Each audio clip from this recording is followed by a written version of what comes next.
안녕하십니까, 조한길입니다. 오늘 이 시간에는 반응 속도론 5번째 섹션 적분 속도 법칙부터 공부합니다. 반응 속도 법칙은 반응 속도를 반응물의 농도와 속도 상수의 상관관계로 나타낸 식입니다.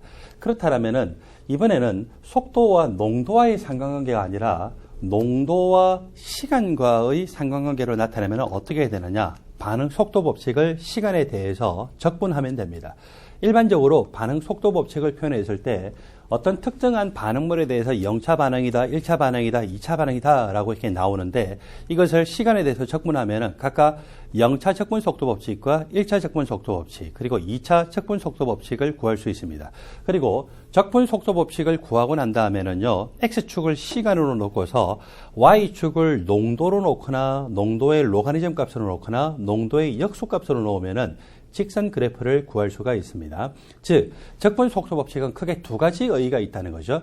농도와 시간과의 상관관계를 나타낼 수 있을 뿐만 아니라 직선 그래프를 구하고 그 직선 그래프의 기울기로부터 반응 속도 상수를 쉽게 가늠을 할 수가 있다는 것입니다. 먼저 0차 반응에 대해서 이야기합니다. 0차 반응의 경우에는 반응이 계속 진행되었을 때 반감기가 갈수록 2분의 1로 감소가 됩니다. 시간이 0이었을 때 반응물의 농도가 A0였습니다. 여기서는 반응물을 A로 본 것이죠. A의 농도의 0. 그리고 반감기가 한번 지나게 되면은 반감기라고 하는 것이 농도가 2분의 1로 감소되는데 걸리는 시간이기 때문에 A0에서 2분의 A0로 감소가 되겠죠. 반감기가 한번 지나서 그런 식으로 됐어요. 그리고 또 농도가 2분의 1로 감소가 됐어요. 2분의 A0에서 농도가 2분의 1로 감소되면 4분의 A0죠. 그랬는데 반감기가 첫 번째 반감기는 4만큼의 시간이 걸렸는데 두 번째 반감기는 얼마만큼의 시간이 걸립니까? 이만큼의 시간이 걸리죠. 반감기가 직전 반감기보다 2분의 1로 감소가 됐어요. 또 4분의 A0에서 8분의 A0로 농도가 반토막 나는데 농도가 2분의 1로 감소가 되는데 걸리는 시간을 봤더니 직전 단계의 반감기 2보다 더 작은 2분의 1에 해당되는 1만큼의 반감기가 걸리죠. A라고 하는 반응물에 대해서 0차 반응이라면은 X축을 시간, Y축을 A의 농도로 놨을 때 반감기가 갈수록 직전 단계보다 2분의 1로 감소하는 것을 볼 수가 있습니다. 적분 속도 법칙을 구하고 난 다음에 반감기만큼의 시간이 지났을 때 A의 농도가 2분의 A0다라고 하는 것을 대입하게 되면은 반감기에 대한 식을 구할 수 있는데 A에 대해서 0차 반응의 경우에는요, 반감기가 2K분의 A0로 표시가 되고 여기서 스몰 k라고 하는 것이 속도 상수입니다. 그렇다면은 A에 대해서 1차 반응인 경우는 어떤 식으로 나타날까요? A에 대해서 1차 반응인 경우 시간이 0이었을 때 초기 농도는 A0였습니다. 2분의 A0로 농도가 감소가 되세요. 농도가 감소가 됐다라고 하는 것은 반감기만큼의 시간이 이렇게 지난 것이고 그때 반감기가 임의의 시간 단위로 해서 1만큼 지났어요. 그리고 또 2분의 A0에서 4분의 A0로 농도가 2분의 1로 감소됐어요. 반감기만큼의 시간이 지났겠죠. 그때 반감기도 보니까 얼마? 1만큼의 시간이더라. 4분의 A0에서 8분의 A0로 농도가 2분의 1로 감소할 때도 반감기가 얼마만큼? 1만큼이더라. 즉 A에 대해서 1차 반응인 경우에는요, 반감기가 갈수록 증가되거나 감소되는 것이 아니라 그대로 일정하게 유지가 되는 것을 볼 수 있습니다. A에 대해서 1차 반응에 대해서도 적분 속도 법칙을 구했어요. 직선 그래프가 나올 수가 있어요. 그리고서 반감기만큼의 시간이 지났을 때 A의 농도가 2분의 A0가 됐다라고 하는 것을 대입하게 되면은 그때 반감기에 대해서 우리가 구할 수 있는데 속도 상수분의 로가리즘 2로 구할 수 있어요. 로가리즘 2는 0.693인데 보통 여러분들이 대학원 시험이라든지 또는 국가 여러 가지 시험에서 저 로가리즘 2를 0.7로 가정하고서 계산을 하는 경우도 많습니다. 그때는 유효 숫자가 보통 2개로 해서 쉽게 딱딱 맞아떨어지게 만들기 위해서 그랬겠죠. 자, 기억하세요. 1차 반응인 경우에는 반감기가 시간이 지나더라도 변하는 것이 아니라 계속 일정하게 유지가 되고 있습니다. 그리고 반감기를 구하는 공식은 속도 상수분의 로가리즘 2이더라. 세 번째입니다. A에 대해서 2차 반응의 경우에는 어떻게 나타날까? 시간이 0이었을 때 그때 농도는 A0입니다. 2분의 1로 감소가 됐을 때 그때 반감기를 봤더니 이제 1이었어요. 2분의 A0에서 4분의 A0로 농도가 또 반토막이 났어요. 2분의 1로 감소할 때 그때 걸리는 시간을 봤더니 앞에 있던 반감기에 얼마? 2배로 됐죠. 4분의 A0에서 8분의 A0로 농도가 또 반토막이 났을 때 반감기를 봤더니 앞에 바로 직전 단계 반감기의 2배인 얼마만큼? 4만큼. 즉 A에 대해서 2차 반응인 경우에는요. 반감기가 시간이 지나면서 농도가 감소가 되고 그때 반감기를 봤더니 갈수록 직전 단계보다 2배로 증가하는 것을 볼 수가 있습니다. 0차 반응이든지 1차 반응이든지 2차 반응이든지 여러분들 책을 보세요. 공통점이 있어요. X축을 다 뭘로 놨습니까? 시간으로 놨죠. Y축을 반응물의 농도로 놨죠. 0차 반응인 경우에는 그런 그래프에서 반감기가 갈수록 2분의 1로 감소하더라. 1차 반응인 경우에는 반감기가 일정하게 계속 유지가 되더라. 2차 반응의 경우에는 반감기가 갈수록 2배로 증가되더라. 즉 X축이 시간이고 Y축이 반응물의 농도로 표시된 이 그래프에서는요. 시간이 지남에 따라서 A의 농도가 어떻게 변화되는가를 보면은 농도가 절반으로 감소할 때 걸리는 시간인 반감기를 우리가 가늠을 할 수 있고 그 반감기의 경향으로부터 0차 반응인지 1차 반응인지 2차 반응인지를 구할 수가 있습니다. 이제 적분속도 법칙을 이야기해 볼까요? A에 대해서 0차 반응에 대해서 적분속도 법칙을 구했어요. 그랬더니 적분을 했을 때 어떤 식으로 식이 나타났냐? 이런 식이 나타났어요. 이 식은 여러분들이 적분을 할 수 있을 뿐만 아니라 실제로 또 저 식 자체를 암기를 하고 계셔야 됩니다. X축을 시간으로 놨어요. Y축을 A의 농도로 놨습니다. 그때 기울기 값이 마이너스 K이고 Y축 절편이 A의 초기 농도로 나타났죠. X축이 시간, Y축이 A의 농도, 그때 기울기는 마이너스 K. 속도 상수라고 하는 것은 기본적으로 다 양수 값이기 때문에 마이너스 K가 기울기라고 하면은 기울기 값이 음수 값이 나타납니다. 이번에는 A에 대해서 1차 반응인 경우에 적분 속도 법칙을 구하면 어떻게 될까요? 자, 그때는 로가리즘 A0 그리고 로가리즘 AT로 바뀐 것을 볼 수 있습니다. 자, 식을 보면 로가리즘 AT라고 하는 것은 마이너스 KT 더하기 로가리즘 A0로 표시가 됐죠. 0차 반응과 뭐가 달랐느냐? 0차 반응에서는요. A의 농도 이퀄 마이너스 KT 더하기 A의 초기 농도 이렇게 나타났었는데 1차 반응은 A0나 AT가 아니라 어떻게? 로가리즘 A0, 로가리즘 AT로 된 것을 볼 수가 있습니다. X축을 시간으로 놓고 Y축을 로가리즘 A의 농도로 놨을 때 기울기는 마찬가지로 0차 반응처럼 마이너스 K가 됐겠죠. 여러분 X축은 다 시간이에요. 단지 Y축이 AT냐, 즉 어떤 시간 T에서의 A의 농도냐, 그렇지 않으면 그 농도의 로가리즘 값이냐 그 차이입니다. 0차 반응일 때는 그냥 A의 농도고 1차 반응일 때는 Y축의 값이 로가리즘 A의 농도로 나설 때 기울기는 다 마이너스 K로 나타났습니다. 그리고 2차 반응의 경우에는 그럼 어떤 식으로 변화가 될까요? 예, 똑같이 2차 반응에 대해서 시간에 대한 적분 속도 법칙을 구해보면은요 2차 반응에 대해서는 A의 농도의 역수 어떤 시간에서 A 농도의 역수 이퀄 이때 기울기가 마이너스 K가 아니라 2K 또는 K로 나타납니다. 책에 따라서 어떤 책은 2K라고 표시되어 있고 어떤 책은 K라고 표시되어 있는데 이것은 책마다 설명하는 기준이 다르기 때문에 그렇습니다. 두 개 모두 다 오라예요. 자, 이렇게 나타나고 시간 더하기 A의 제로분의 1로 표시가 됐어요. 자, 이렇게 되면은 A에 대해서 2차 반응인 경우에 적용되는 것이고 X축은 모두 뭘로 표시가 됐냐? 시간으로 나왔습니다. X축은 모두 시간으로 표시가 되어요. Y축은 A에 대해서 0차 반응일 때는 그냥 A 농도, 1차 반응일 때는 로가리즘 A 농도, 2차 반응의 경우에는 A의 농도에 역수로 나왔을 때 기울기는 각각 마이너스 K, 마이너스 K, K로 나타납니다. K 또는 2K입니다.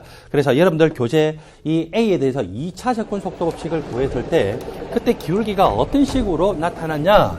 X축이 시간이고 Y축이 A의 농도로 역수로 표시가 될 때 기울기가 양의 값입니다. K 또는 2K라고 하면은 당연히 양의 값이죠. 자, 전반적으로 다 정리를 해봅니다. 여러분들 교재 193조 제일 아래쪽을 보면은요 다음과 같이 표시가 되어 있어요. 직선 그래프를 얻기 위해서 X축은 시간으로 나왔어요. Y축의 값을 뭘로 나느냐에 따라서 직선 그래프의 기울기가 양이냐 음이냐로 달라진다라고 표시가 되어 있죠. 여러분들 책을 보면서 속으로 대답하시길 바랍니다. Y축을 그냥 A의 농도로 놓으면은 직선 그래프가 구해졌어요. 그때 기울기 마이너스 K입니다. A에 대해서 몇 차 반응입니까? 0차 반응이죠. 그리고 Y축을 로가리즘 A의 농도로 놨을 때 기울기가 마이너스 K인 직선 그래프가 얻어졌어요. A에 대해서 몇 차 반응입니까? 1차 반응이죠. Y축을 로가리즘 A의 농도도 아니고 그리고 그냥 A의 농도도 아니고 A의 농도의 역수로 나왔을 때 이번에는 양의 기울기 K 또는 2K라고 하는 양의 기울기가 얻어지는 직선 그래프로 구해진다라고 하면은 그것은 A에 대해서 2차 반응이라는 것입니다. 여러분들 책 193쪽을 보십시오. 193쪽에 괄호 1번의 내용과 괄호 2번의 내용이 달라요. 괄호 1번에서는 X축이 전부 시간이에요. Y축이 전부 반응물의 농도로 표시됐습니다. 괄호 1번에서는 Y축을 전부 반응물의 농도로 표시하니까 시간이 지남에 따라서 농도가 어떻게 변화되는가를 농도가 반토막이 날 때마다 걸리는 시간으로서 반감기를 관측을 했죠. 그래서 반감기를 가지고서 이것이 0차 반응이냐, 1차 반응이냐, 2차 반응이냐를 구할 수 있고 이 193쪽의 괄호 2번에서는 적분속도 법칙에 해당되는 직선 그래프를 얻었어요. 직선 그래프를 얻었을 때는 Y축을 뭘로 놨을 때 양의 기울기나 음의 기울기에 해당되는 직선 그래프가 얻어졌는가로부터 그것이 0차 반응이냐, 1차 반응이냐, 2차 반응이냐로 구분을 할 수가 있습니다. 여러분들 교재 194쪽에 보면요. 이것과 관련된 예제 문제가 있습니다. 예제 문제를 같이 풀어봅니다. 그림 가와 나는 A에서 P로 반응이 진행됩니다. 그런데 촉매를 사용할 때는 몇 차 반응? 또 촉매를 사용하지 않을 때는 그것과는 다른 차수의 반응으로 나타난다라고 표시가 되어 있죠. 먼저 가의 경우에는요. 촉매가 없을 때 표시가 되고 있습니까? 예, 촉매가 없을 때. 나의 경우에는 촉매가 있을 때로 표시가 되고 있죠. 가는 촉매가 없는 반응. 그리고 똑같은 A가 P로 변화가 되는데 촉매가 있을 때는 나 형태로 나타났어요. 여러분 여기서 딱 이제 눈치를 보세요. X축 시간이에요. Y축에 A의 농도로 놨죠. 자, 먼저 A의 농도로 놨다라고 하면은 그러면 이것은 0차 반응일 수도 있고 1차 반응일 수도 있고 2차 반응일 수도 있는데 뭘로부터 이것이 몇 차 반응인지 판단합니까? 예, 농도가 2분의 1로 감소할 때마다 걸리는 시간이 반감기가 증가하느냐 감소하느냐 유지가 되느냐를 가지고서 판단을 하죠. 이 가 그래프에서 먼저 200켈빈일 때라고 하는 낮은 온도에 대해서 먼저 구해볼까요? 자, 200켈빈일 때인데 초기 농도가 0.8이었어요. 0.8로 0.4로 농도가 반토막이 났어요. 그때 걸리는 시간을 봤더니 얼마만큼? 예, 200초만큼의 시간이 경과가 됐어요. 또 농도가 0.4에서 0.2로 반토막이 났죠. 그때 걸리는 시간도 보니까 얼마? 200초로 동일합니다. 이것으로부터 우리는 뭘 알 수가 있냐면은 이 가 반응이 200켈빈일 때 반감기가 일정하구나. 반감기가 일정하게 유지가 되고 있구나. 그러면은 이것은 A에 대해서 몇 차 반응이라고요? 예, 1차 반응이구나 라고 판단할 수 있습니다. A에 대해 1차 반응이고. 여러분들 1차 반응일 때는 반감기 구하는 공식이 어떻게 되세요? 반감기라고 하는 것은 속도 상수분의 로가리즘 2로 표기가 됐죠. 자, 이런 공식도 적용한다는 것을 알았어요. 그리고 온도가 이번에는 200켈빈이 아니라 400켈빈 됐어요. 여러분들 원래 A에 대해서 1차 반응인데 온도가 높아졌다고 해서 1차가 2차 반응이 되고 1차가 0차 반응이 돼요. 그런 일이 있을 수가 없죠. 온도가 높아지더라도 1차 반응인 것은 변함이 없어요. 단지 온도가 높아지면은요. 아레노스식에 의하면은 속도 상수가 커지게 돼 있어요. 속도 상수가 커지면은 결국 반응 속도가 빨라지면서 반감기가 짧아지겠죠. 200켈빈일 때에 대해서 우리가 다른 색깔로 이렇게 덧칠을 하고 난 다음에 반감기가 얼마나 걸리는가 볼까요? 0.8에서 0.4로 농도가 반토막이 났어요. 그때 걸리는 시간을 봤더니 얼마? 100초만큼의 시간이 경과됐죠. 0.4에서 0.2로 또 농도가 반토막이 났어요. 그때 걸리는 시간도 100초. 반감기가 100초로 일정하게 유지가 되고 있죠. 반감기는 여기서는 100초이고 일정하게 유지되어 있고 이것도 마찬가지로 반감기를 구하는 공식은 속도상수분의 로가리즘 2예요. 이렇게 묘사가 될 수가 있습니다. 자, 그러면은 온도가 달라지면 분명히 우리는 앞에서 아레노비스식을 배웠을 때 보면은 속도상수가 달라지는 것을 봤습니다. 한번 복습해 볼까요? 속도상수라고 하는 것은 자존율 인자 곱하기 익스포넨셜 마이너스 RT 분의 활성화 에너지입니다. 온도가 높아지면은 이 지수 함수값 전체가 커지게 돼요. 그렇게 되면은 속도상수가 더 커지게 되겠죠. 그러므로 200켈빈일 때의 속도상수라고 하는 것과 400켈빈일 때의 속도상수를 비교해 보면은 당연히 속도상수는 누가 더 클까요? 온도가 높은 것이 속도상수가 더 큽니다. 그리고 200켈빈일 때의 속도상수를 어떻게 구하면 됩니까? 1차 반응의 경우에는 반감기가 속도상수분의 로가리즘이니까 거꾸로 반감기 분의 로가리즘이죠. 400켈빈일 때도 속도상수가 어떻게 구하느냐? 반감기 분의 로가리즘 2로 구할 수가 있습니다. 200켈빈일 때는요. 반감기가 몇 초? 반감기가 200초였죠. 그래서 200초 분의 로가리즘 2.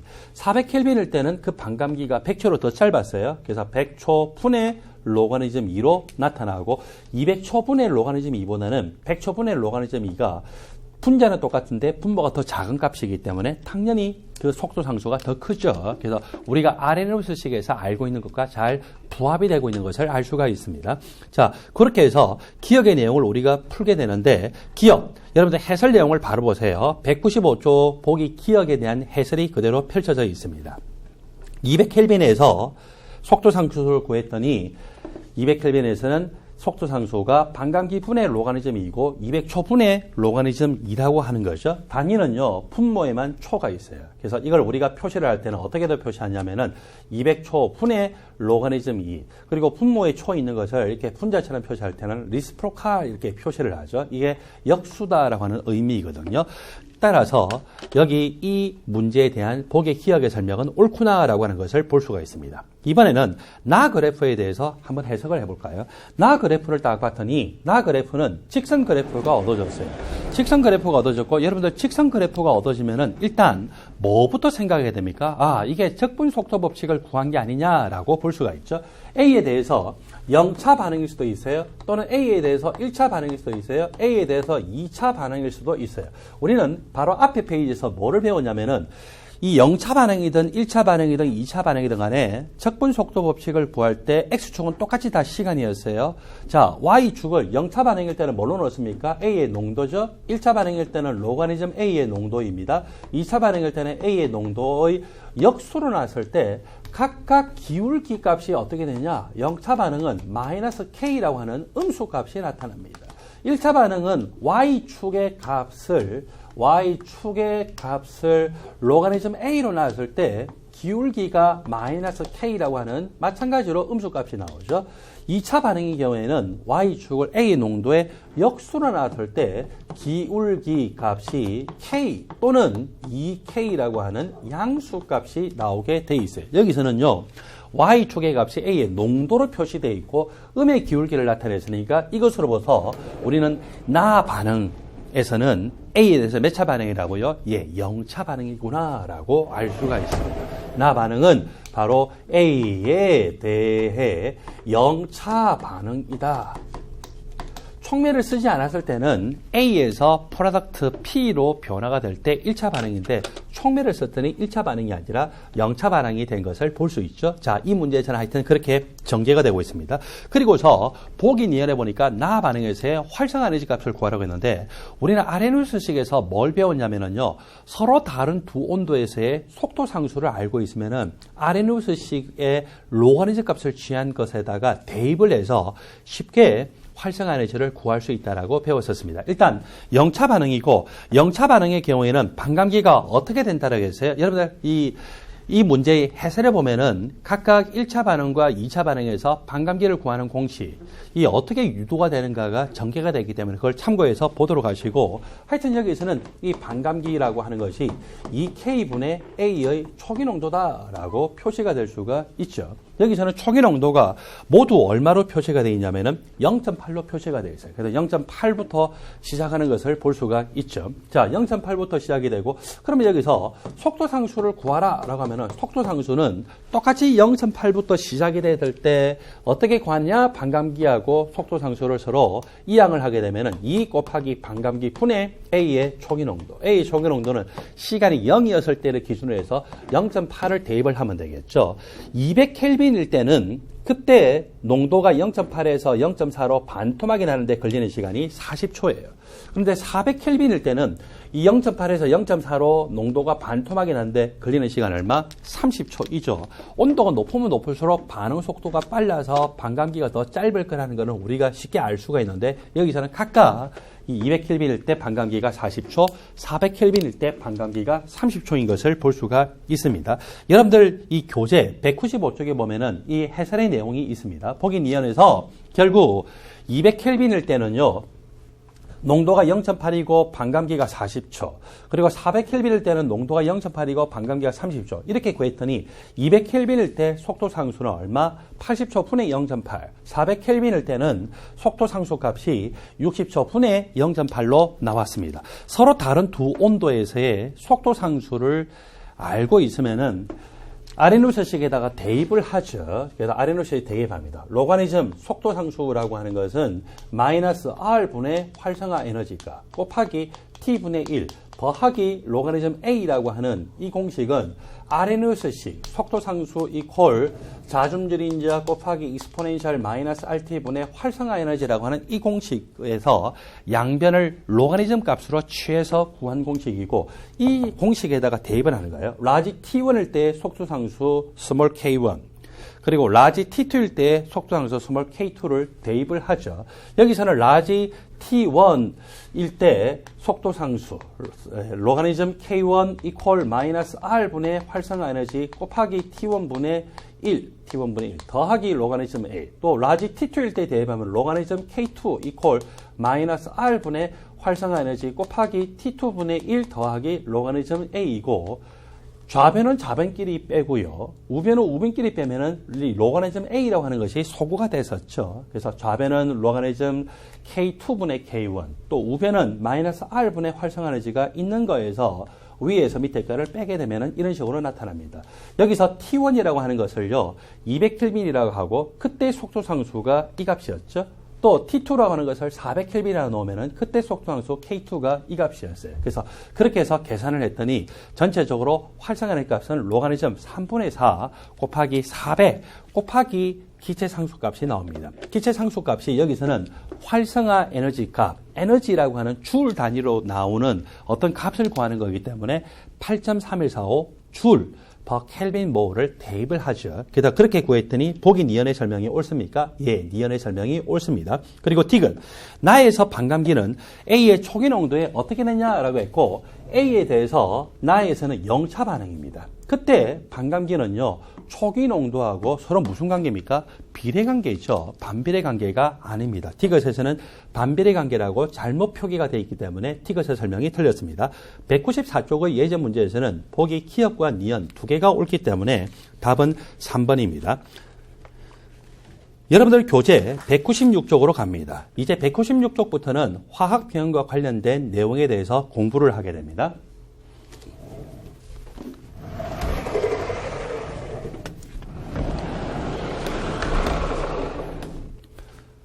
화학 평형에 대해서 공부하기 위해서는 일단 평형 상태가 뭐냐부터 먼저 정의를 내려야 되겠죠. 평형 상태라고 하는 것은요, 정반응의 속도와 역반응의 속도가 같은 상태입니다. 그리고 우리가 이미 연력학 단원에서 배웠던 대로 델타 G 값 자체가 0인 상태, 그리고 델타 G 값이 0이라고 하는 것은 G 값이 최소값인 상태이죠. 그래서 여러분들은 이 모든 것들을 다 평형 상태의 정의로 보시면 됩니다.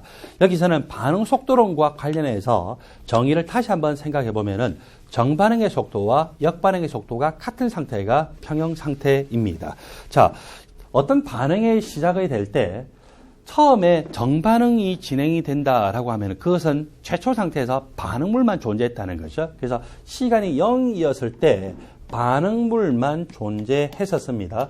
반응물만 존재하면은 이 생성물이 역반응을 진행하는 그 반응 자체는 이루어질 수가 없겠죠. 정반응만 진행이 될 수 있어요. 그래서 처음에는 정반응의 속도만 이렇게 관측이 되고 생성물이 없기 때문에 역반응 자체가 이루어질 수 없고 역반응의 속도는 얼마? 제로였겠죠. 그래서 반응물만 존재했을 때는 그렇게 될 겁니다. 반응물이 계속 반응이 진행되다 보면은 반응물의 농도가 점점 감소가 되죠. 농도가 감소가 되면은 그때 정반응의 속도가 점점 감소가 됩니다. 그리고 반응물이 생성물로 변화가 되면은 이제 생성물이 역반응을 통해서 반응물 쪽으로 변화가 될 수 있겠죠.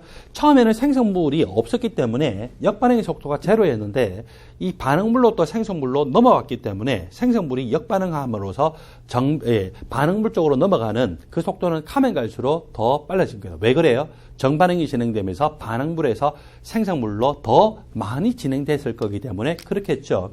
그렇게 해서 역반응의 속도는 갈수록 빨라지고 정반응의 속도는 갈수록 느려지다가 어떤 순간에 딱 도달하면은요, 정반응의 속도하고 역반응의 속도가 같아지는 시점이 있어요. 그 다음에도 계속 반응물은 생성물로 변화되고 생성물은 반응물로 변화될까요? 예, 변화는 되지만 알짜 변화가 없는 상태가 됩니다. 그런 상태를 뭐라고 합니까? 평형 상태. 왜 알짜 변화가 없을까요? 정반응의 속도와 역반응의 속도가 같기 때문에 외관상으로 보면은 변화가 없는 것처럼 보이죠. 그래서 평형 상태를 반응 속도론적으로 관련시켜서 생각해 보면은 정반응의 속도와 역반응의 속도가 같은 상태이다.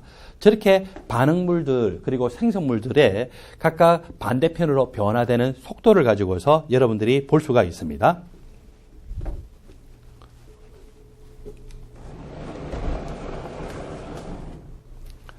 여러분들 교재 196쪽을 보십시오.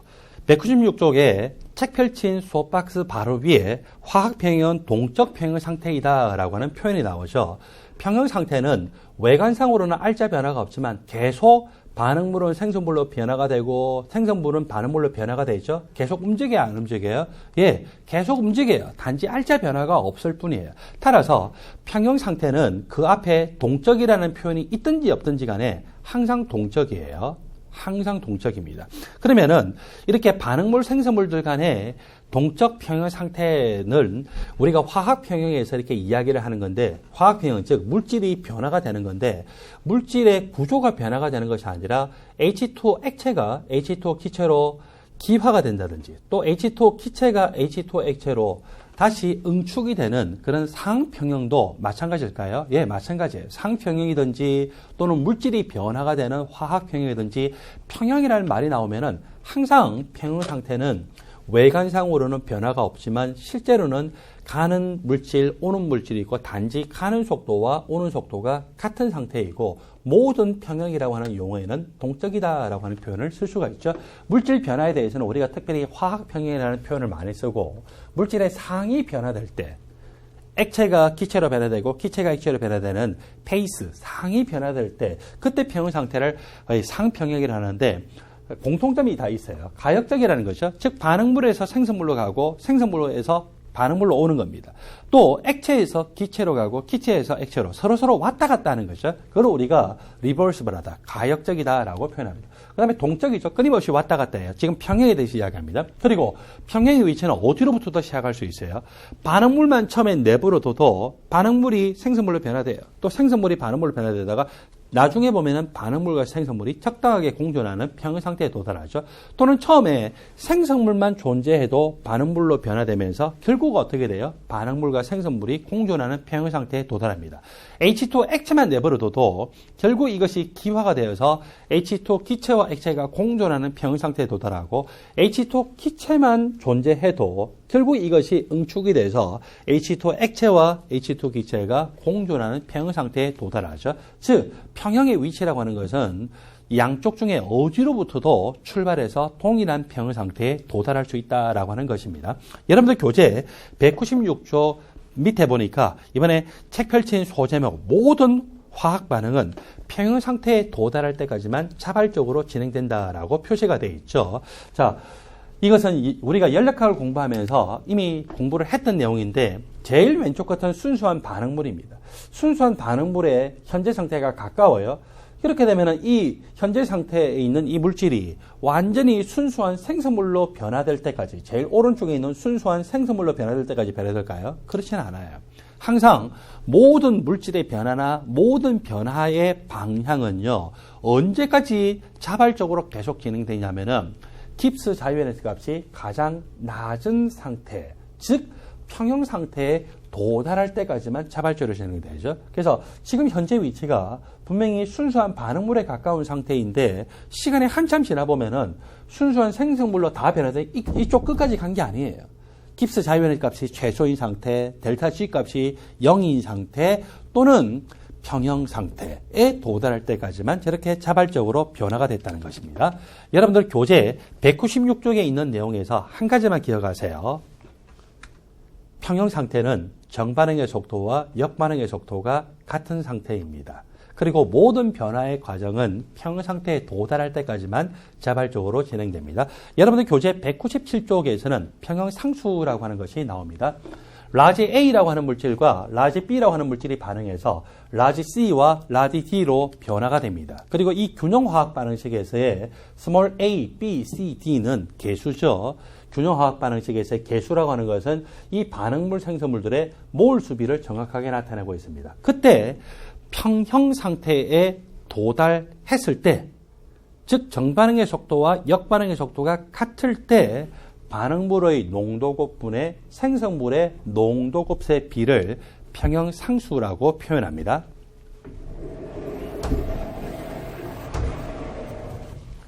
평형 상태에서 반응물 AB의 농도곱분의 생성물 CD의 농도곱의 비를 평형상수로 한다. 이 평형상수에서 주의를 하셔야 되는 게 있는데 우리가 앞에 반응 속도 법칙에 대해서 할 때는요. 균형화학 반응식의 개수가 농도의 지수항으로 갔으면 안 되잖아요. 근데 평형상수 이 식에서는 균형화학 반응식의 개수에 해당되는 small a, b, c, d가 각각의 농도의 지수항으로 그대로 나오게 됩니다. 반드시 조심하셔야 돼요. 다시 강조합니다. 반응 속도론에서 반응 속도 법칙, 즉 반응 속도를 속도 상수와 반응물의 농도 곱수로 나타낸 반응 속도 법칙을 표현할 때는 각각의 반응물의 농도의 지수항에 균형화학 반응식의 개수가 오면 돼야 안 돼요? 안 되죠. 반드시 실험적으로 지수값을 구해야 됐어요. 그런데 이 평형상수식에서는 반응물 생성물들의 농도 곱수의 비로 나타냈는데 이 농도의 지수항이 그대로 뭐가 옵니까? 반응물 생성물들에 대한 개수가 그대로 지수항으로 오더라. 이것은 실험적으로 이미 규명이 된 것이고 여러분들이 암기를 하시고 넘어가시면 됩니다. 평형 상태에서 반응물의 농도곱분의 생성물의 농도곱의 비값을 평형상수라 하고 농도의 지수항은 반드시 균형화학 반응식의 개수값이 오더라. 자, 평형상수에 대해서 동그라미 1식에 뭐라고 적혀있는가를 볼까요? 평형상수라고 하는 것은 생성물의 평형농도 나누기 반응물의 평형농도의 곱. 그 말은 조금 전에 이야기했던 대로 반응물의 농도곱분의 생성물의 농도곱의 비라는 거죠. 그리고 농도의 그 치수항은 균형화학 반응식의 개수를 쓴다고 되어 있습니다. 두 번째 내용입니다. 역반응의 평형상수는 어떻게 될까? 즉 A와 B가 반응해서 C와 D로 변화가 되는 것이 아니라 거꾸로 C와 D가 반응해서 A와 B로 변화가 되면 어떻게 될까? 이것도 마찬가지예요. 평형 상태에서 반응물의 농도곱분의 생성물의 농도곱, 즉 CD의 농도곱분의 AB의 농도곱이고 균형화학 반응식의 개수 small a, C, D, small a, B가 그대로 이렇게 왔어요. 이렇게 놓고 보니까 이 반응과 이 반응은 서로 역반응의 관계죠. 즉 반응물과 생성물이 서로 밖에 있는 관계인데 이 반응의 평형상수는 이 값이고 그리고 역반응의 평형상수는 이것인데 이 역반응의 평형상수를 보니까 원래 이 반응의 평형상수가 서로 무슨 관계입니까? 역수관계이죠. 분모 분자가 서로 바뀌어 있어요. 그래서 역수관계이다 라고 하는 것을 여러분들 주의하십시오. 동그라미 3번입니다. 평형상수라고 하는 것은요. 온도에 의해서만 바뀝니다. 평형상수는 압력 변화나 부피 변화나 농도 변화 어떤 것에 의해서 바뀌지 않고 오로지 온도에 의해서만 바뀝니다. 그래서 평형상수를 온도 의존 함수라고 표현을 하죠. 평형상수는 온도가 달라지면 동일한 반응에 대해서도 달라지기 때문에 원칙적으로 평형상수 값을 이야기할 때는요. 몇 도씨에서의 평형상수 값이다 라고 단서 조항을 달아야 됩니다. 주의하세요. 평형상수는 온도에 따라서 바뀌기 때문에 반드시 온도항을 표시를 해야 됩니다. 자, 그 다음에 우리가 앞에서 보니까 반응 속도 상수 있죠? 스몰 k라고 하는 거. 반응 속도 상수는요, 단위가 있었습니까? 예, 있었어요. 반드시 단위를 써야 되고, 또 속도 상수의 단위를 보면은 그것이 몇 차 반응의 속도 상수인지를 가늠을 할 수 있죠. 근데 평형 상수는요, 동그라미 4번에 보면은 단위를 사용하지 않습니다. 단위를 생략한다라고도 하고 단위를 사용하지도 않습니다. 괄호 2번에서는 평형 상수에 대해서 이야기할 때 반응물 라지 A, B, 생성물 라지 CD에 대해서 농도곱세 비로 나타냈죠. 농도곱세 비로 나타냈고 농도를 영어로 하면은 concentration이라고 합니다. 이니셜이 C죠. 그래서 농도곱세 비로 나타낸 평형상수일 때는 보통 우리가 KC라고 하고 KC라고 표기를 해도 되고 안 해도 크게 상관은 없습니다. 이번에 기체들의 반응에 대해서는 농도를 쓸 수도 있습니다. 그렇지만 기체들에 대해서는요, 부분 압력을 측정하는 것이 훨씬 쉽기 때문에 부분 압력 곱세 비로 나타내기도 하죠. N2O4라고 하는 기체 물질이 NO2라고 하는 기체 물질로 변화가 되고 있어요.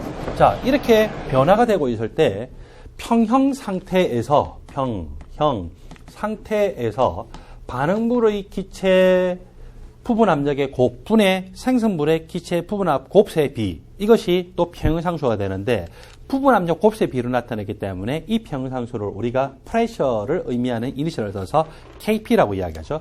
반응물은 N2O4의 부분 압력, 생성물은 NO2의 부분 압력, 각각 계수가 1하고 2이기 때문에 1승, 2승으로 표시가 됐죠. 자, 이렇게 해서 기체들이 반응물이나 생성물 중에 한 가지라도 있으면은요, 농도 곱세 비로 나타낸 KC가 아닌 부분 압력 곱세 비로 나타낸 KP를 쓸 수도 있다라고 하는 것을 주의를 하십시오. 그 다음에 반응물이나 생성물 중에 기체가 한 개라도 있으면은 KC뿐만 아니라 KP를 쓸 수도 있다라고 했는데, 그렇다면은 이 부분 압력 곱세 비로 나타낸 KP하고 농도 곱세 비로 나타낸 KC가 무슨 관계 있을까요? 예, KC에다가 RT의 델타 N승을 하면은 KP하고 동일해집니다.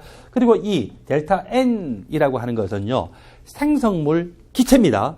생성물 고체 액체가 아니에요. 용질이 아니에요. 생성물 기체들의 개수의 합 빼기 반응물 기체들의 개수의 합으로 볼 수가 있습니다. 만일에 A, B, C, D 반응에 대해서 볼 때 A, B, C, D가 모두 기체예요. A, B, C, D가 모두 기체다라고 하면은 그때는 KP equal KC 곱하기 RT의 델타 N승 할 때 이 델타 N이라고 하는 것이 뭘까요? 생성물 기체들의 개수합, 즉 스몰 c 더하기 스몰 d 빼기 반응물 기체들의 개수합 얼마입니까? 스몰 a 더하기 스몰 b. 이것이 바로 델타 N이라고 적혀줄 수가 있을까요? 네, 그렇게 적혀줄 수가 있겠죠. 이렇게 정리가 된 내용이 여러분들 교재 197쪽 아래쪽에 있습니다. 그리고 저 KP와 KC의 상관관계가 KC에다가 RT의 델타 N승을 곱했을 때 KP가 나온다는 것을 197쪽 아래쪽에다가 유도를 해놨기 때문에 여러분들 유도한 내용들을 보도록 하시고, 유도한 내용들을 여러분들이 모르셔도 그냥 KP는 KC 곱하기 RT의 델타 N승이라고 하는 것을 공식적으로 외우셔서 문제를 푸셔도 상관이 없습니다. 여러분들 교재 198쪽에 두 가지 예를 가지고서 이 공식에 대해서 적용을 해볼까요?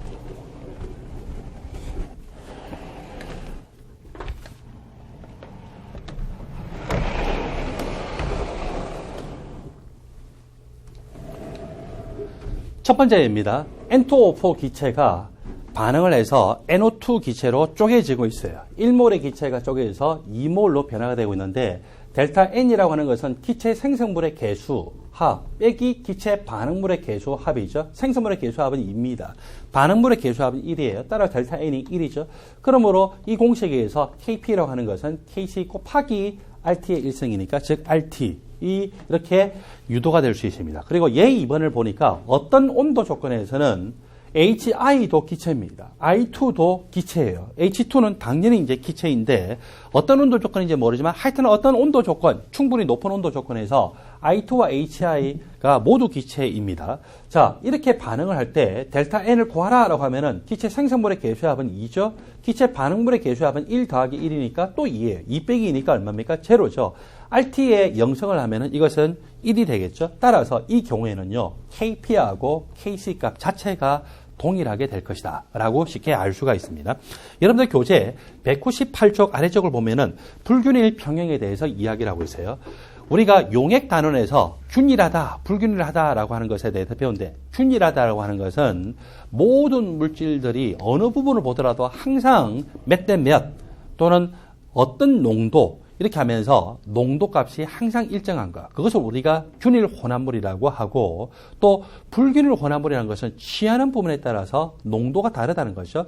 AB가 있을 때 AB가 어느 부분을 보니까 A가 많은데 어느 부분을 보니까 B가 많다. 그걸 우리는 뭐라고 합니까? 불균일 혼합물이라고 표현을 했었죠. 그 균일 혼합물, 불균일 혼합물에 대한 내용이 여기 그대로 포함되어 있어요. 그러면 어떻게 되면은 불균일 혼합물이 될까요? 예, 고체 덩어리 자체가 그대로 섞여 있으면 그건 절대로 균일 혼합물이 될 수가 없겠죠. 그래서 그런 경우에 대해서 우리가 평형 반응에 대해 적용한다라면 그것을 우리가 불균일 평형이다라고 할 수가 있을 거예요. 자, 다시 이제 여러분들 교재에 나타난 대로 균일 평형이라는 것은 반응물과 생성물이 모두 기체면은 확산해서 항상 균일하게 혼합되죠. 그렇게 하고서 이 평형 반응 자체가 이 유지가 되면은 균일 평형 상태, 또는 동일한 이 용액 중에 존재한다. 그 말은 뭐냐면은 반응물 생성물이 모두 용매가 물인데 물에 잘 용해가 돼서 어느 부분을 취하더라도 항상 반응물과 생성물의 비가 그 평형 상태에서 일정한 거예요. 어느 부분을 취하더라도. 그러면 그것은 균일 평형 단계라고 하죠. 불균일 평형은 보통은 반응물과 생성물 중에 한 가지라도 고체가 있으면은 불균일 평형 반응이라고 할 수가 있습니다. 그렇게 되면은 절대로 섞일 수가 없겠죠. 또는 액체가 있긴 있는데 이 액체가 다른 것들하고 잘 안 섞이는 거예요. 자기들끼리만 존재하는 거예요. 그렇게 되면 마찬가지로 균일한 혼합물이 아니기 때문에 불균일 평형 상태, 즉 다 평형에 도달하긴 도달했는데 균일하게 혼합되어 있으면서 평형이면은 균일 평형. 그리고 다 평형인 평형인데 이 물질들이 균일하지가 않게 섞여 있어요. 그러면 그걸 우리는 뭐라 합니까? 불균일 평형이라고 하죠. 불균일 평형의 대표적인 것이 반응물이나 생성물 중에 고체가 있는 거라고 했는데, 탄산칼슘이라고 하는 이 고체 물질이 열을 가하게 되면은 산화칼슘하고 이산화탄소로 분해가 일어나요. 그래서 밑에 그림의 내용을 보면은 다음과 같죠. 탄산칼슘이 좀 많았어요. 산화칼슘이 좀 적었고 이산화탄소도 좀 적었어요. 대신에 이산화탄소는 기체이기 때문에 용기 벽면 전체를 치면서 용기 전체에 걸쳐서 퍼져 있죠. 그리고 기체 물질은요, 양이 좀 적다 할지라도 고체 물질이나 액체 물질에 비해서 부피가 수백 배 정도 크기 때문에 이산화탄소는 마치 많은 것처럼 보이지만, 자, 여기서는 이산화탄소 양도 적었어요. 열을 가했어요. 열을 가했더니 탄산칼슘이 분해가 되어서 탄산칼슘의 양이 줄어들었어요. 산화칼슘의 양이 늘어나고 이산화탄소도 양이 더 늘어났겠죠. 그렇게 하고서 평형 상태에 도달했습니다. 평형 상태에 도달했고, 평형 상태에서 반응물의 농도곱 분의 생성물의 농도곱 습이, 반응물은 탄산칼슘이에요. 탄산칼슘의 이 양이 지금 딱 여기에 있어요. 그리고 생성물이 산화칼슘이죠. 산화칼슘의 농도가 이렇게 표시가 됐습니다. 또 생성물에 이산화탄소가 있겠죠. 이산화탄소의 농도가 이렇게 표시가 됐어요. 모두 개수가 1이기 때문에 1승, 1승, 1승으로 표시가 됐죠. 평형 상태에서 반응물의 농도곱 분의 생성물의 농도곱 습이, 이걸 우리는 뭐랍니까? 평형 상수라고 표시하죠. 그런데 탄산칼슘이라고 하는 것은요, 이 농도값이 상수예요. 무슨 말이냐면은 탄산칼슘의 양이 예를 들어서 10분의 1로 감소했다고 생각합시다. 몰수가 10분의 1로 감소가 되면은 부피도 똑같이 10분의 1로 감소가 돼요. 몰수가 10분의 1로 감소되면은 부피도 똑같이. 왜냐면은 이 고체나 순수한 액체 같은 경우는 자기들이 모여있는 이 부피는 바로 몰수에 따라서 직접적으로 바로 결정이 되죠. 그래서 몰수가 10분의 1로 감소되면 부피도 똑같이 10분의 1로 감소돼서 단위 부피당 존재하는 몰수라고 하는 농도가 변함이 없어요. 그래서 이 농도 값이 일정하게 유지되죠. 산화칼슘도 마찬가지예요. 그래서 이 탄산칼슘도 사실은 상수에 해당이 되고, 산화칼슘의 농도도 이것이 순수한 고체이기 때문에 상수에 해당이 되죠. 왼쪽에 이 값이, 이 전체 이 B값이 상수이기 때문에 이제 상수인데, 이 상수값도 좌변을 이항하고, 여기 우변에 있는 이 분자에 있는 상수값도 좌변으로 이항하면 이제 분모로 오겠죠. 그렇게 보니까 왼쪽에 이 전체가 어떻게 돼요? 상수가 되었죠. 오른쪽에는 뭐밖에 안 남았어요? 이산화탄소의 농도밖에 안 남았죠. 왼쪽이 상수 곱하기 상수 나누기 상수 이렇게 해서 다 상수가 되고 이 전체를 우리는 뭐라고 하기로 하냐면 그냥 상수 K라고 놓은 거예요. 농도의 이 비로 나타냈기 때문에 KC라고 이야기했고, 자 이렇게 해놓고 보니까 상수, 평형상수 이퀄 어떻게 돼 있어요? 이산화탄소의 농도로만 표시됐죠. 여기서 우리는 뭘 알 수가 있냐면은 이 반응은 산화칼슘이라고 하는 고체 물질이 분해가 돼가지고 탄산칼슘이라고 하는 고체가 분해가 되어서 산화칼슘 그리고 이산화탄소로 변화가 되는데 이 반응의 평형상수에서 뭐는 아예 고려가 안 되고 있습니까? 순수한 고체 물질인 탄산칼슘 또 순수한 고체 물질인 산화칼슘 이것들이 반응물에 있든지 생성물에 있든지 식에 고려가 되세요 안 되세요? 고려가 안 됐죠? 왜 고려가 안 되세요? 사실은 고려했지만 그 농도값 자체가 상수이기 때문에 이 안에 이미 포함되어 있는 거예요. 원래 이제 가압 평형상수에다 이것들이 농도가 다 포함돼서 이 순수한 고체 물질이나 순수한 액체 물질은 고려할 필요가 없습니다. 이제 다시 정리합니다.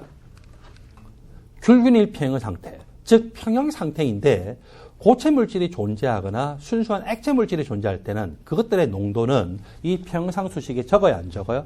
안 적는다. 그것을 제외한 다른 물질의 농도만 적는다. 여기서는 순수한 고체 물질들의 농도는 적지 않고 또는 이것을 그냥 우리가 1이라고 생각하면 돼요. 1 분의 1 곱하기 이산화탄소의 농도. 그래서 이렇게 표시가 됐죠. 그 다음에 한편 KP로 표시하면 어떻게 되냐? KP로 표시할 때는요. 반응물 기체들의 부분 압력 곱분의 생성물 기체 부분 압력 곱셈의 비이고 여기서는 기체가 생성물이 하나밖에 없어요. 이산화탄소. 따라서 반응물 기체 없으니까 1. 분해 생성물 이산화탄소의 부분 압력. 그래서 KP로 표시하면 그냥 이산화탄소의 부분 압력으로 표시가 됐습니다. 그리고 이 그림 아래쪽에 주의하면서 봐야 될 내용이 두 가지가 있거든요. 그 두 가지 내용을 여러분들이 읽어보세요. 각각 두 개로 제가 나누어서 설명하고 있는데 이 두 가지 내용들은 여러분들이 이해를 하셔도 되고 못 하셔도 상관없는데 보통 난이도가 있는 화학평형에 관련된 문제가 나올 때는 이 두 가지 내용들이 나오기 때문에 여러분들이 난이도 있는 어떤 시험을 준비하시는 분들은 두 가지 내용을 주의해서 읽어보시기 바랍니다. 이제 전체적으로 정리할게요. 괄호 4번 불균일 평형 이 반응에서 평형상수식을 놓을 때는 순수한 고체나 순수한 액체가 있으면 그건 무조건 뭐라고요? 1이라고 생각하고 나머지 것들을 가지고서 평형상수식을 쓰면 된다는 것입니다. 여러분들 교재 199쪽을 보면은 반응식과 평형상수의 상관관계에 대해서 정리한 내용들이 있습니다. 어떤 반응, 즉 A와 B가 반응해서 CD로 되는데 여기에서 개수가 2, 1, 1, 2로 표시가 됐습니다. 그때 평형상수를 적어라 라고 하면 평형 상태에서 반응물의 농도 곱분의 생성물의 농도 곱의 비로 나타냈죠. A에 대해서는 개수가 2이기 때문에 2승, B에 대해서는 개수가 1이기 때문에 1, 그리고 C에 대해서 개수가 1이기 때문에 1승, 그리고 D에 대해서 개수가 2이기 때문에 2승으로 이렇게 표시가 됐죠. 자, 이렇게 하고 난 다음에 이 원식에서 어떻게 변형을 했냐면은 모두 개수를 2로 나누었어요. 2A니까 2로 나누면 A죠. 1B니까 2로 나누면 2분의 1. 이것도 마찬가지로 2로 나누니까 이런 식으로 됐죠. 자, 원식에서 여기 이 식으로 변화될 때는 각각의 개수에다가 뭐를 곱했냐면요. 2분의 1을 곱한 거예요. 그렇게 되면 그때 평형상수는 어떻게 되냐? 바로 새로운 식의 평형상수는요. 원식의 평형상수의 무슨 승? n승.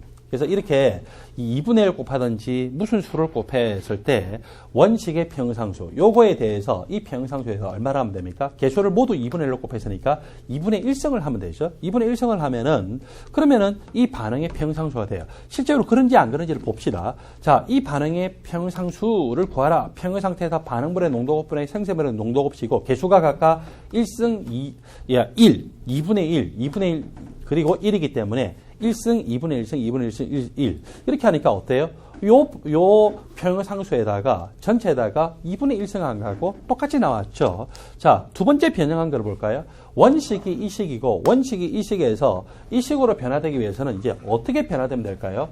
2A가 4A로 변화되어 있어요. 아, 그러면 2를 곱했겠구나. 그리고 반응물과 생성물이 완전히 뒤바뀌어 있죠. 반응물과 생성물이 뒤바뀌어 있다는 것은 마이너스 1을 곱한 거예요. 그러니까 전반적으로 마이너스 2를 곱했다 그죠? 그래서 개수가 일단 2배가 되니까 2를 곱한 것이고 반응물 생성물이 뒤바뀌어 있기 때문에 마이너스 1을 곱해서 마이너스 2가 곱해졌다. 그래서 이 반응의 평상수는요. 구해보지 않아도 뭘 알 수 있냐면은 원래 이 반응의 평상수에 몇 승일 거라고요? 마이너스 2분의 1승일 거예요. 마이너스 2승일 거라는 거죠. 그래서 마이너스 2승일 테고 그렇게 구할 수가 있다는 것입니다. 그리고 여러분들 교재 199조 중간 바로 위로 보면 동그라미 2번이 표시가 되어 있고 2개 이상의 반응을 더해서 전체 반응을 구했어요. 그러면 그때 전체 반응의 평상수는 그 더한 반응의 평상수와 무슨 상관이 있느냐? 여기서는 위에 있는 이 첫 번째 식과 두 번째 식을 더했어요. 그렇게 해서 전체 반응식이 구해졌어요. 여기 반응물 C와 여기 생성물 C가 일치되기 때문에 양변에 소거되고 또 생성물 D와 반응물 D가 일치되기 때문에 소거돼서 결국 R자 반응을 하면은 A, B가 반응을 해서 EF로 생성됐다. 이게 바로 전체 반응식인데 이 전체 반응식은 1식과 2식을 더해서 나온 식이죠. 그러면 이 전체 반응의 평상수는 바로 이 더한 식들의 평상수의 곱입니다. 전체 반응의 평상수는 K1 곱하기 K2로 되더라는 거죠. 3개의 식을 더해도 마찬가지예요. 1식, 2식, 3식을 더해서 전체 식이 나왔어요. 그러면 전체 식의 평상수는 얼마일까요? 라지 K1 곱하기 라지 K2 값 곱하기 라지 K3로 표시가 될 수 있죠. 여러분들 교재 199쪽을 보면은요. 이번에는 실제 우리가 산염기 단원 같은 데서 접할 수 있는 예를 가지고서 2개 이상의 반응을 더했을 때 전체 반응의 평상수는 더한 반응의 평상수의 곱이다라고 하는 것을 연습할 수 있습니다.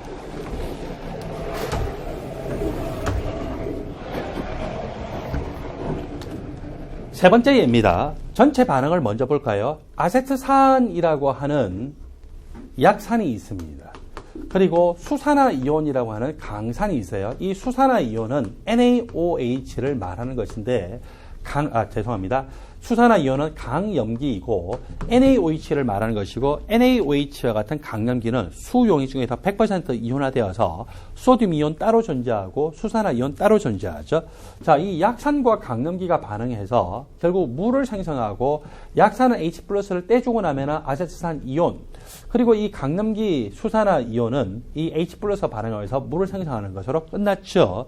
만일에 반응물에 이 NaOH로 표시했으면 반응물에 NaOH 그리고 생성물에 Na+가 남아있을 텐데 그것은 이 문제 전체에서는 중요한 것이 아니기 때문에 자 실제만 봅시다. 약산과 강염기가 반응해서 물과 이렇게 약산의 짝염기가 생성됐어요. 이 반응의 평상수 어떻게 구할까요? 이 반응의 평상수는요. 바로 이 첫 번째 약산, 아세트산이라고 하는 것이 물하고 반응을 해서 히드로늄 이온을 생성하는 반응이 있고 이 반응의 평상수가 아세트산이라고 하는 약산의 산이온화 상수입니다.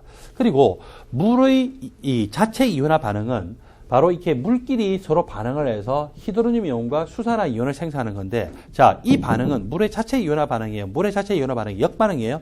역반응이죠. 물의 자체 이온화 반응의 평상수는 KW인데 우리 좀 전에 보니까 역반응의 관계하면 평상수는 무슨 관계라고요? 역수관계죠. 그래서 이 식은 물의 자체 이온화 반응의 역반응이기 때문에 이 식의 평상수는 KW분의 1. 자, 이 식과 이 식을 더했더니 전체 식이 나왔어요. 그러면 이 식의 평상수는 아세트산의 Ka고 이 식의 평상수는 물의 자체 이온화 반응에 대한 평상수인 물의 이온급 상수의 역수죠. 그래서 이렇게 두 개를 곱하면 어때요?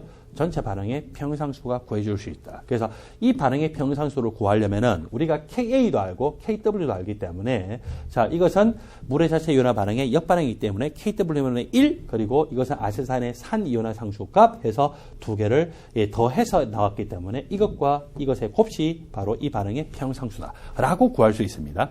네 번째 예를 볼까요? 자, 네 번째 예는 어떤 반응에 대해서 이야기하느냐? 아모늄 이온이라고 하는 산이 존재하고 또 이것에서 H+가 떨어지면은 아모니아라고 하는 짝 염기가 존재를 하는데 이 산의 Ka와 이 염기의 KB 값의 곱이 물의 이온곱 상수인 KW와 같다라고 하는 것을 증명을 하는 거예요. 자, 증명을 하는 건데 하여튼 이것도 2개 이상의 반응을 더해서 전체 반응이 나오면은 전체 반응은 2개 이상의 반응을 반응의 평상수의 곱시다라고 하는 것을 지금 연습을 하고 있습니다. 암모늄 이온이 물을 분해를 해서 히드로늄 이온을 생성합니다. 이 반응의 평상수를 암모늄 이온의 Ka라고 표시합니다.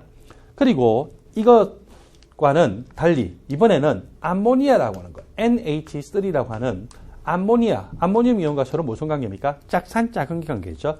암모니아가 물을 분해를 해서 수산화 이온을 생성을 하고 있어요. 이 반응의 평상수를 암모니아의 KB라고 합니다. 위의 것은 암모늄 이온의 Ka이고 밑에 반응의 평상수는 암모니아의 KB이죠. 그리고서 이 두 반응을 딱 더했어요. 자, 이 두 반응을 더하게 되면은 좌변의 암모늄 이온, 우변의 암모늄 이온, 그리고 또 우변의 암모니아, 좌변의 암모니아이기 때문에 소거되니까 결국 좌변에 남는 것은 H2O 두 개죠.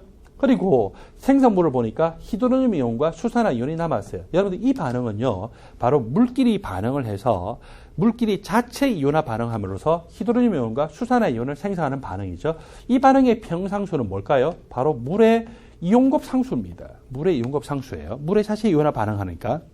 그런데 위에 이 반응, 암모늄 이온이 물과 반응해서 히드로늄 이온을 생성하는 반응은 암모늄 이온의 Ka. 그리고 두 번째 반응은 암모니아, NH3라고 하는 암모니아가 물과 반응을 해서 수산화 이온을 생성하는 반응의 평상수는 KB인데 이 두 반응을 더해서 이 반응이 나왔어요. 이 반응의 평상수는 원래 KW인데 이렇게 이 두 반응을 더해서 이렇게 나오면은 이 반응의 평상수는 뭡니까? 바로 이 KA와 KB의 곱이잖아요. 그래서 KA와 KB의 곱이 바로 이 반응의 평상수인데 이 반응의 평상수는 KW더라는 거죠. 여기서부터 뭐를 유도할 수 있으냐면은 암모늄 이온이라고 하는 어떤 약산과 암모늄 이온의 짝염기인 암모니아가 있는데 약산의 Ka와 그것의 짝염기의 KB의 곱은 그 온도에서의 KW와 같다라고 하는 공식이 유도가 됐어요. 자, 우리는 지금 이렇게 예 3번과 예 4번이 산염기 단원에서 공부하게 될 것인데 이 예 3번과 예 4번에 사용하게 될 이런 이 산염기 단원에서 유도하게 되는 이런 반응들의 평상수가 어디로부터 나오냐면은 2개 이상의 반응을 더했을 때 전체 반응에 이 나온다라면은 전체 반응의 평상수는 더한 반응들의 평상수의 곱시다라고 하는 것으로부터 유도가 됐다라고 하는 것을 여러분들이 연습을 했습니다. 잠시 후에 여러분들 교재 200조 평상수 값이 만일에 주어졌을 때 이 평상수 값을 가지고서 우리가 뭘 판단하냐 또는 어떻게 이용하느냐부터 같이 공부하겠습니다.